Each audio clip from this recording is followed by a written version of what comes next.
जम्मू कश्मीर की राजनीति से एक बड़ी खबर आ रही है और वो खबर बीजेपी खेमे से आ रही है। जी हाँ, ऐसी चर्चा है, ऐसे सोर्सेज के कहने के मुताबिक 21 तारीख को पहला लिस्ट निकल रहा है बीजेपी का, जो कि जम्मू कश्मीर में जो असेंबली इलेक्शंस हैं उसके लिए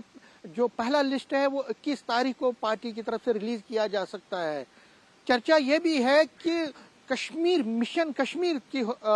अचीवमेंट के लिए, क्योंकि जम्मू में तो पार्टी बहुत मजबूत है, पहले ही पार्टी ने यहाँ अगर लोकसभा के इलेक्शन की बात करें तो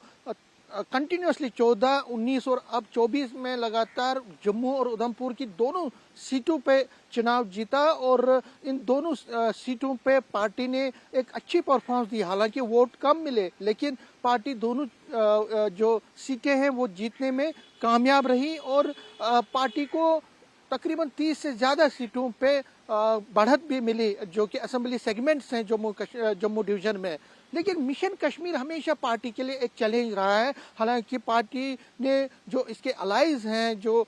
खासकर पीपल्स कॉन्फ्रेंस है, अपनी पार्टी है, इन पार्टियों को समर्थन भी दिया था, लेकिन पार्टी कुछ ज़्यादा नहीं कर पाई और उनके जो अलायंस हैं वो भी कुछ ज़्यादा नहीं कर पाए। बीजेपी ने अपना कैंडिडेट तो नहीं उठाया था लोकसभा इलेक्शंस में, लेकिन जिनको इन्होंने समर्थन दिया वो भी ज़्यादा वोट नहीं ले पाए। देखिए, कश्मीर की अगर हम बात करें तो 47 सीटें कश्मीर की हैं और अगर बीजेपी को 50 प्लस का आंकड़ा पार करना है तो मिशन कश्मीर इसके लिए एक बहुत बड़ा चैलेंज बन के उभरेगा। इसीलिए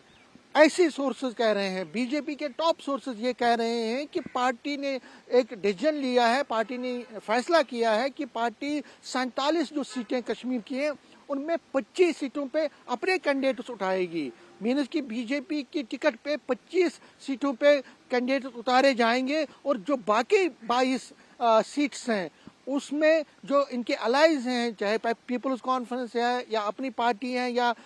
बाकी जो उनके अलाइज हैं, उनको समर्थन, उनके कैंडिडेट्स को समर्थन दिया जाएगा और 10 से ज़्यादा ऐसे इंडिपेंडेंट कैंडिडेट्स को बैक किया जाएगा जो कि नए चेहरे होंगे लेकिन पोटेंशियल चेहरे होंगे, जिनका मास बेस होगा और जो किसी पॉलिटिकल पार्टी से नहीं, पॉलिटिकल बैकग्राउंड से ना आए हों। मीन्स बीजेपी चाहती है कि जो फैमिली रूल का टैग 3 पार्टियों के खिलाफ जो वो बात भी करती है, चाहे वो अब्दुल्ला फैमिली हो, मुफ्ती फैमिली और कांग्रेस गांधी फैमिली की बात कर रही है, तो उसको डिफीट करने के लिए, उस नैरेटिव को सिद्ध करने के लिए कि हाँ हम फैमिली रूल के खिलाफ हैं, तो उसको देखते हुए 10 से ज़्यादा ऐसे कैंडिडेट्स को बैक किया जाएगा पार्टी की तरफ से जिनका कोई पॉलिटिकल बैकग्राउंड ना हो, नए चेहरे हों, अच्छे चेहरे हों और जिनका अपने अपनी कॉन्स्टिट्यूंसी में दबदबा हो। ये इंडिपेंडेंट कैंडिडेट्स होंगे लेकिन बीजेपी उनको पूरा समर्थन देगी। बाकी के जो है छोटे मोटे जो ग्रुप्स हैं वहाँ पे जो पहले से वहाँ काम कर रहे हैं उनको भी समर्थन दिया जाएगा पार्टी की तरफ से, क्योंकि पार्टी को लगता है कि 47 की 47 सीटों पे अपने कैंडिडेट्स वो नहीं उतार सकती है, क्योंकि इतना उसको वहाँ पे बेस नहीं है, इतना सपोर्ट नहीं है, इतना कार्डर नहीं है। तो 25 सीटें इन्होंने आइडेंटिफाई की हैं जिस पर अपने कैंडिडेट उतारेंगे और 22 जो सीट्स हैं उसमें समर्थन दिया जाएगा बाकी पार्टीज को और कैंडिडेट्स को।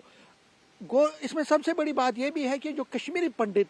कई लीडर जो हैं, जिसमें हब्बा कदल से पार्टी कर रही है, पार्टी वहां से अपना कैंडिडेट उठा रही है और ऐसी खबरें हैं कि जो अशोक भट्ट हैं वहां पे, जो कि डिस्ट्रिक्ट प्रेसिडेंट भी हैं, श्रीनगर डिस्ट्रिक्ट प्रेसिडेंट हैं पार्टी के, उनको वहां से उतारा जा सकता है। जो हमारे पास खबर है कि बारामूला से सुरेंद्र अंबरदार जो कि पहले एमएलसी रहे हैं, उनको वहां से चुनाव लड़ाया जा सकता है और ऐसे ही कई नॉर्थ, सेंट्रल और साउथ से कई ऐसी और सीटें हैं जिसमें कश्मीरी पंडित कम्युनिटी से ताल्लुक रखने वाले लीडरों को कैंडिडेट बनाया जा सकता है, जहां जहां पे उनकी क्योंकि हब्बा कदल की अगर हम बात करें, बारामूला की बात करें, या कई ऐसी सीट्स हैं जहां पे कश्मीरी पंडितों की एक अच्छी वोट परसेंटेज है, तो उसका फायदा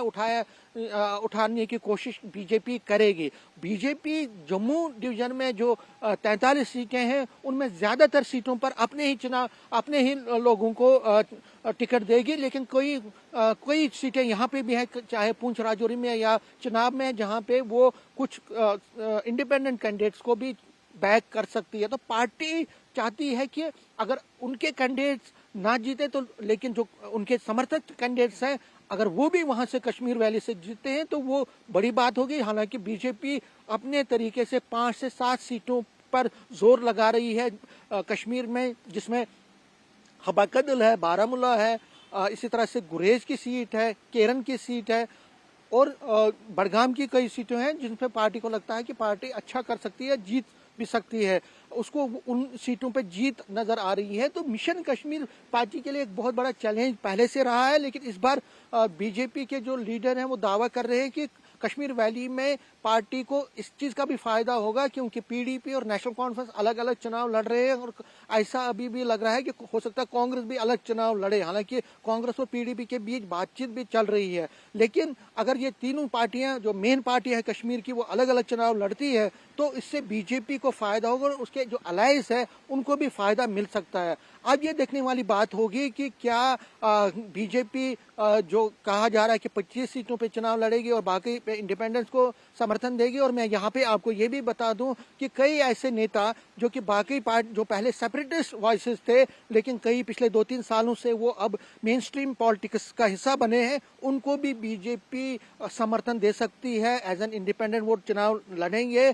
उनको समर्थन पार्टी की तरफ से दिया जा सकता है कश्मीर वैली में। ये एक बड़ी खबर हमारे सामने आई है और अब 1-2 दिन का इंतजार है, उसके बाद सारी तस्वीर साफ होगी। लेकिन इतना तय है कि कश्मीर वैली की अगर हम बात करें तो बीजेपी कश्मीर वैली में ज्यादा से ज्यादा सीटें अपने लिए और जो उसके समर्थक कैंडिडेट्स हैं उनको जितवाने की कोशिश करेगी, ताकि जो 50+ का उसका नारा है या टारगेट है उसको अचीव किया जाए। कैमरामैन नारायण के साथ में समीर भट्ट, न्यूज़ 18 जम्मू।